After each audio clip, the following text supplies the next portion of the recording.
Chiefs Kingdom and the Chiefs had this game circled all year long. The circumstances have changed, but the need has not. The Chiefs need to win against the Bengals right now to keep their chances alive towards that postseason. What can they do and how will they do it today on Locked On Chiefs? From the land of the free and the home of the Chiefs, this is the Locked On Chiefs podcast.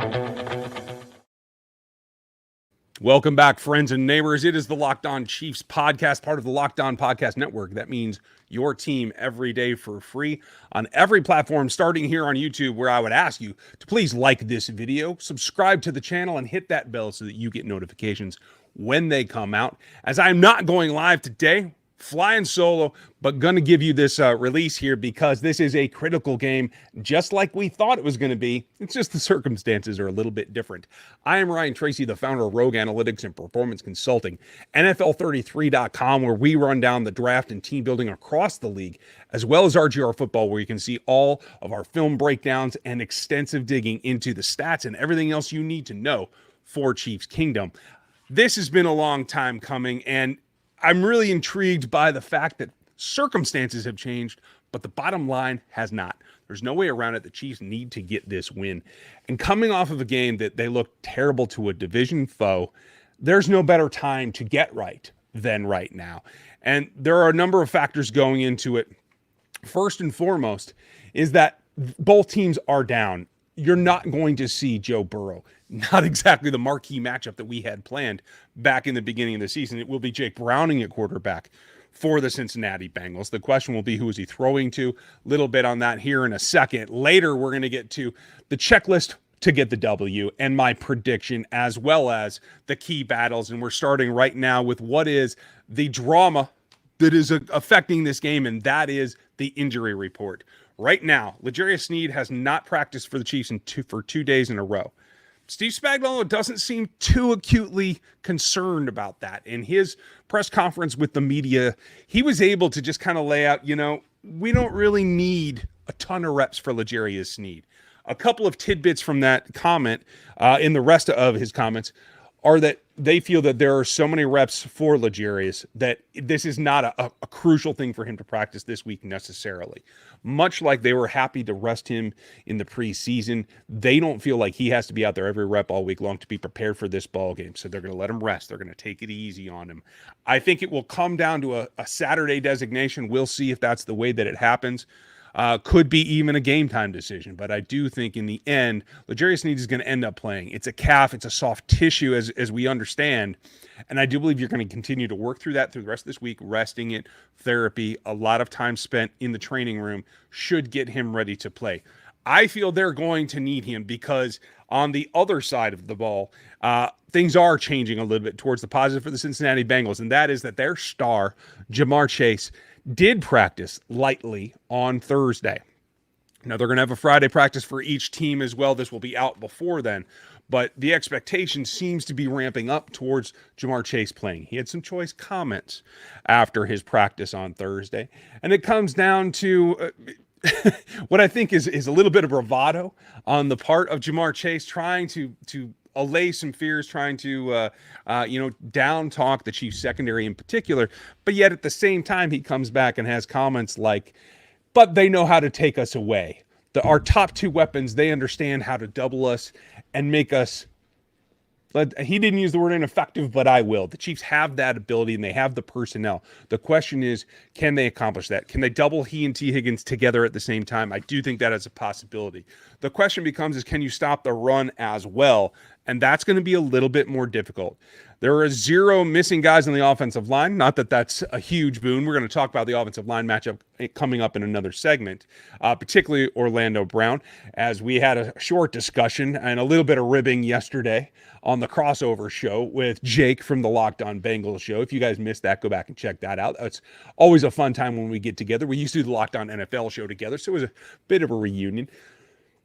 But that line we're going to talk about, the question is, are they going to be able to run and protect Browning enough to try to get the ball to Chase and T. Higgins? Now, for the Chiefs, it comes back to, can you get L'Jarius on the field? I feel okay about that. It was a full go for Jalen Watson, who I do expect to start opposite him this particular week.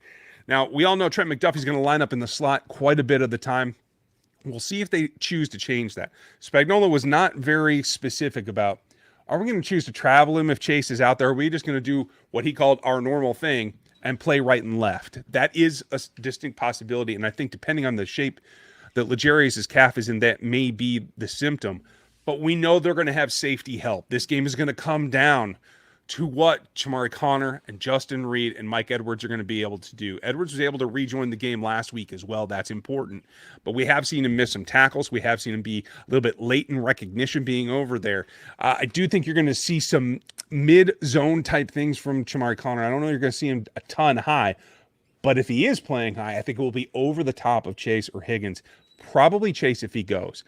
And I think that's good. You need that feisty bit. You need the rookie to see somebody of Chase's quality that I think is going to be very important. Didn't get a full look at Addison, who's another rookie, but was, Jefferson up in Minnesota. Didn't get a full look at him. But you need to play against that kind of quality, and this is an opportunity for the youngsters to get that much farther down the line in their experience. So others on the did not practice list, it switched. Isaiah Pacheco's still out. Donovan Smith is still out. Kadarius Toney's still out. Although they changed it to a hip on the official listing, we don't have any more information about that. But the new thing is that you had a new addition in that Clyde Edwards-Helaire did not practice on Thursday. That is due to an illness, and we've seen that kind of running around the building here the last couple of weeks. I don't know that it's going to be a huge deal come game time, but right now, without Pacheco out there, without Clyde out there, you had to get some reps in practice to the younger guys in the backfield, P. Ryan and Prince, and I think that's probably a good thing to get them prepped in case those guys are not going to be available to go. Kadarius Toney, we know that they're treading lightly with him right now. Same with Donovan Smith.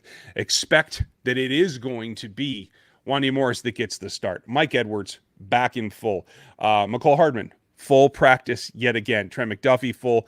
Amenahue full. So we feel good about that. In fact, looks like Josh Williams is back out there as well. So he and Jalen Watson, some of the guys that try to take away some of those playmakers if Chase goes. Right now, I feel like probably both of these players, L'Jarius Sneed and Jamar Chase, are going to make this ball game work. So that's what they have to prepare for. How do they get that done? What are the key battles outside of those two? That's coming up next after a message from our friends.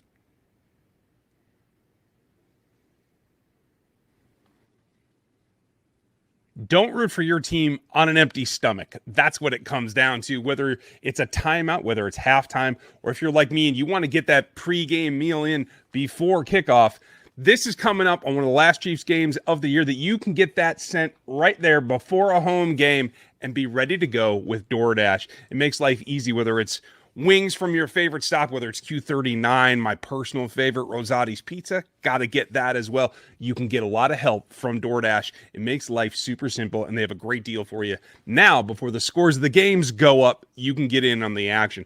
Right now, save up to 50% of a $10 value when you spend $15 or more on your first order when you download the DoorDash app and get in the action that way. You got to use the code LOCKED. 23 is almost over, so you better remember that one. It's 50% off, up to a $10 value when you spend $15 or more on your first purchase at the DoorDash app and use our code LOCKED23. That is it.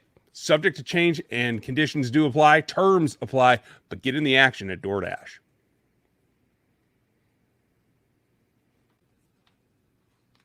As the weather gets colder outside, the NFL is heating up, and you can get into the action over on FanDuel. Right now, new customers are getting $150 in bonus bets after winning a $5 bet on any money line. That's $150 back on your account if your team wins on a $5 money line bet. It's what you've been thinking about when you've been trying to get into FanDuel. There's no better time than right now before the playoffs as things start to heat up. You can bet spreads, player props, overs, unders, and everything else. It's at FanDuel.com/lockedon. That's the spot that you want to go to kick off the NFL season into the higher gear just before playoffs. It's at FanDuel, the official partner of the NFL.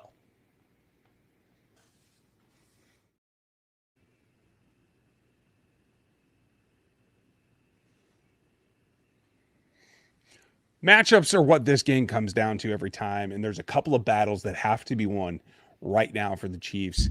And it comes down to this. The trenches are where it's going to be at, not just to protect Patrick Mahomes on that side with the offensive line, but it's about attacking Jake Browning and being able to affect the quarterback's ability to deliver the ball. As we mentioned earlier, they're going to try to run the ball. Unfortunately, they haven't been very good at that in weeks lately either. And so I think what we have to concentrate on is the mirror effect that is for both of these teams.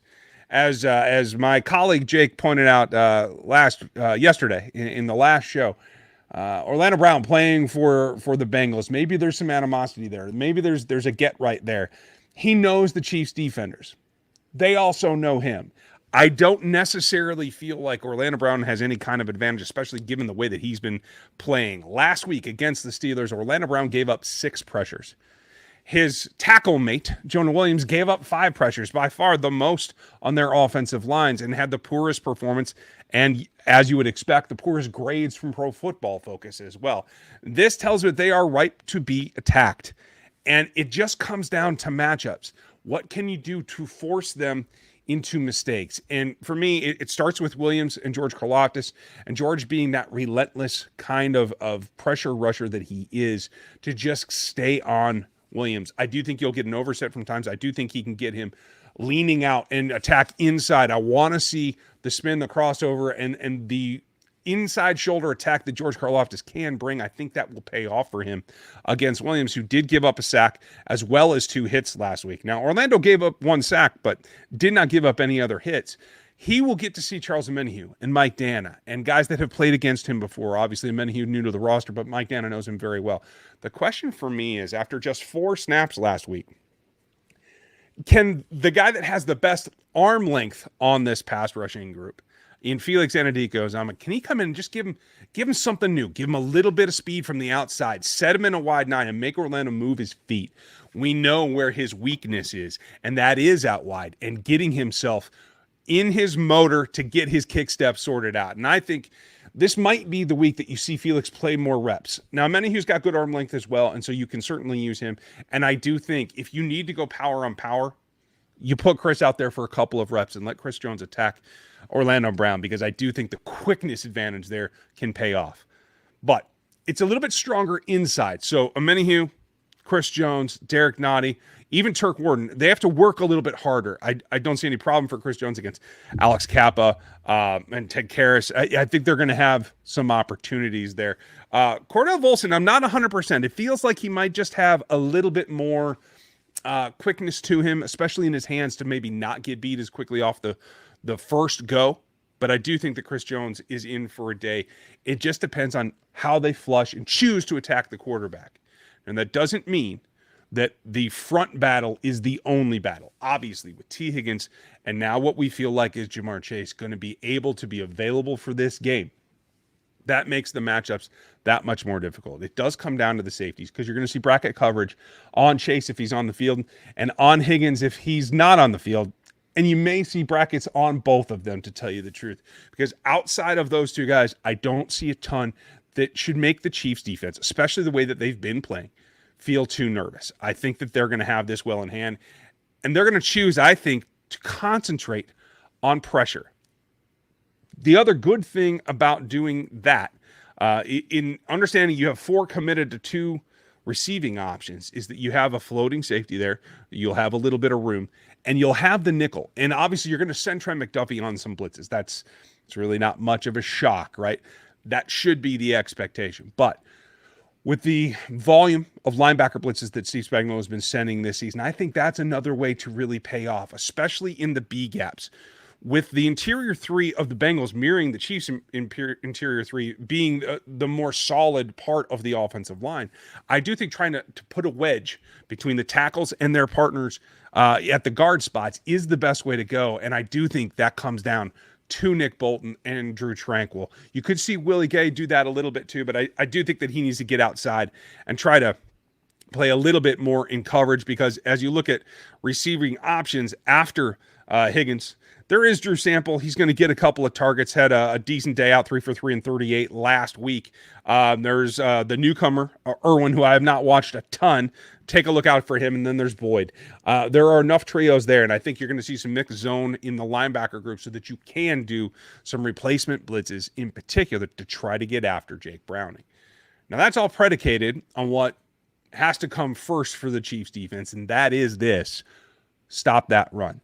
Should Joe Mixon get on a run like we saw last week with a backup running back, that presents a problem. The Chiefs need to stay ahead of the chains, get them into third and long situations in order for their pass rush to be truly effective, in order to protect the drives. It is about the drives. Much as we talked about everything the offense has to do, and we will continue to break that down in the next segment, it is about protecting the number of drives that the Chiefs have to defend, and that's about getting success early on first down, stopping that run from churning you over.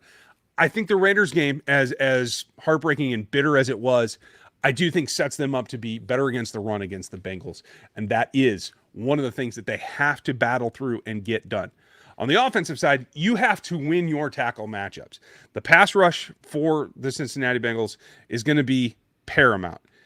If you can keep Pat from having to rush himself to hopefully get through what I think are the keys to the offensive side, that will be coming up next in the checklist segment. But it is about the protection. And we've seen some hits and misses. Need to limit the penalties, need to limit the offsides, and you need to make sure that you're functioning as a five-some. We've seen some gaps develop, and particularly on the right-hand side with Trey, who I do think Trey Smith should be able to go in this ball game, along with Juwan Taylor. They need to be on their tiptoes and ready for this action that they're going to see. Quite an onslaught of pass rush from the Cincinnati Bengals, starting with Trey Hendrickson, number one, off the edge, going to come at you in all kinds of ways. Now, I think he'll start, and he'll probably play most of the day against Wanya Morris, who's going to have his hands full. But you are going to see him rotate because they're going to flip him and Hubbard, who, according to folks in Cincinnati, is not having the breakout season that he's had. They're going to bring Osai in from time to time. They're going to probably rush Pratt a couple blitzes as well. So you got to be, again, working as a five. There's five in the fist. You got to keep that fist together. That's going to be the other key battle in this ball game. But how does the offense get back on track? What did they have to do? What is the checklist for a win for them, as well as my prediction coming up next?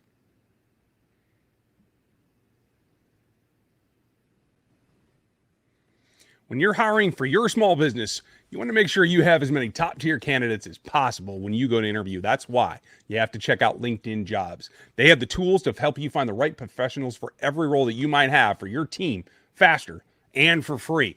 It isn't just another job board. LinkedIn has a vast network of more than 1 billion professionals ready to look to you for a place to hire.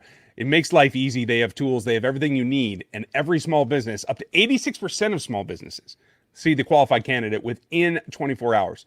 It makes small businesses that are wearing so many hats life easier, and you need to get into that if you are looking for some help right now. It is a feature-rich environment that you need to get in the action on. Post your job for free at linkedin.com/LockedOnNFL. That's linkedin.com/LockedOnNFL to get your job quicker and for free. Post it there. Terms and conditions do apply.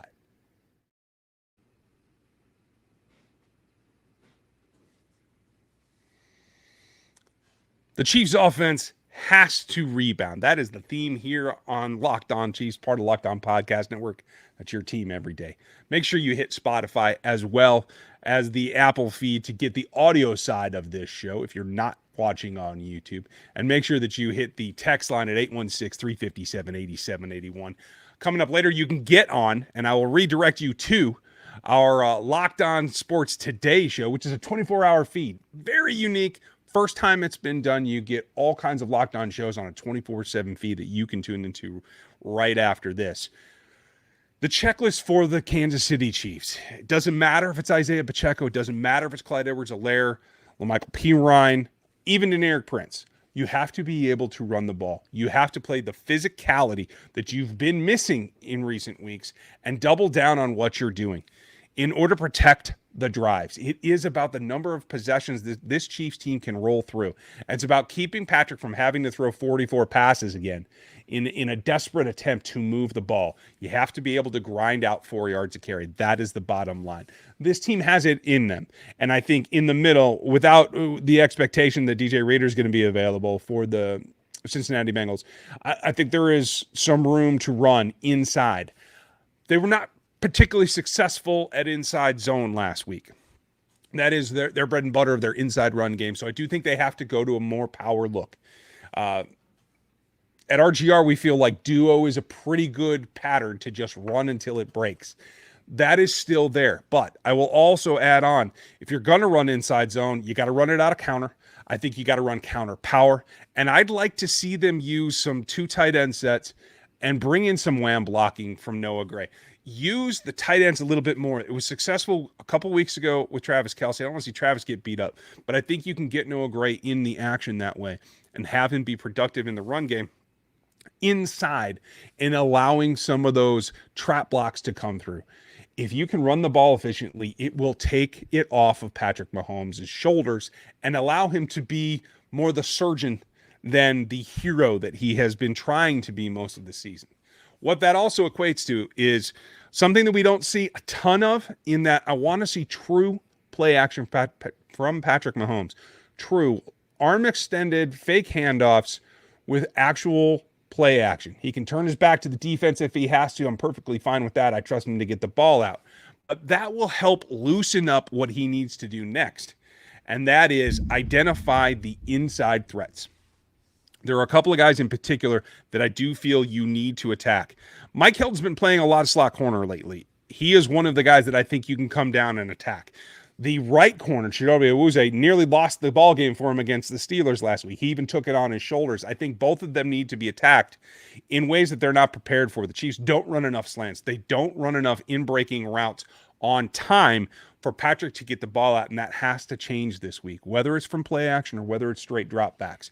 It's got to be 1, 2, 3, get the ball out, or 1, 2, 3, 4, 5 and get the ball out. It's got to be quick and it's got to be on time.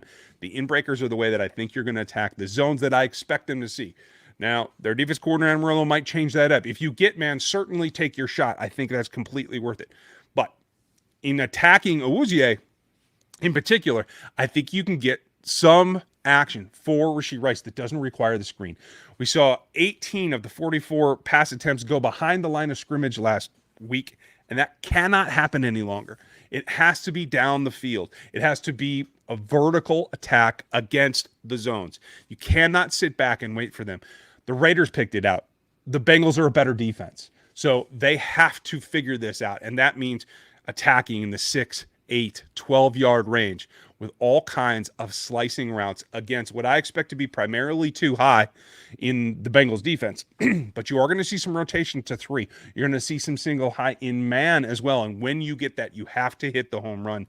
Patrick's going to be looking for that. We always know that he is. But in the meantime, it's about the tempo of the offense, hitting his back foot and getting the ball out, even if it's a small window. If you have Rashee Rice on a slant against whether it's Awuzie, Mike Hilton, I'll take it. And certainly the guy that's been struggling the most is free safety Dax Hill. If you can get that and draw him down with some of the underneath routes, especially from the slot, I think you have an opportunity to, again, against single high, even if it's 3, if it's a single guy high and you have cover 3, I still think that they're going to be able to make some hay there with some big chunk plays. But it is predicated on moving the safety that's struggling around. That's a bigger issue, I think, for Patrick in being disciplined with his eye control as well as setting up the protections, because lingering for 3.5 even seconds in the pocket is getting to the point where that's starting to allow mistakes to happen. They need to have better tempo, run the ball, and get the ball out on target, on time, and that should move the offense. The last thing that has to happen is that Travis Kelce needs to be used. We've seen him be a decoy for the most part, but we got to cut out all the mistakes. It's time to lock this down. No more mental mistakes from Travis Kelce in particular. No more temper tantrums. No more need for temper tantrums. And that is the leadership that everyone needs to see, whether it's Rashee Rice, whether it's if McCole Hardman comes back, whether it's MVS and Justin Watson, who also have to lock that in.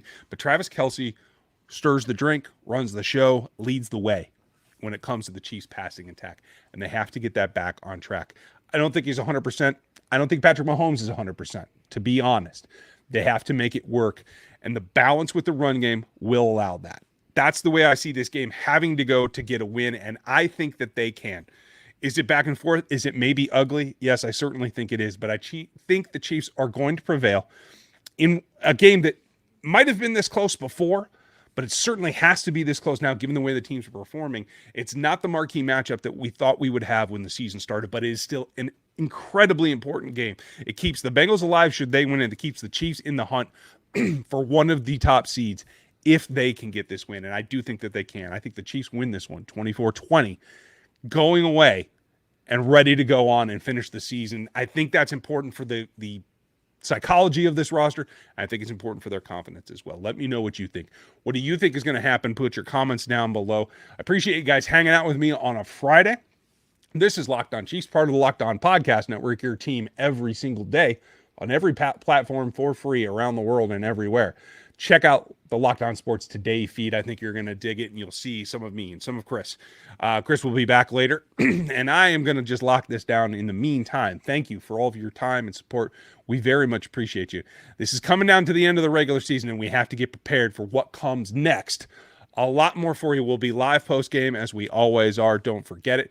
Hope you guys have a great weekend, and we'll talk to you then.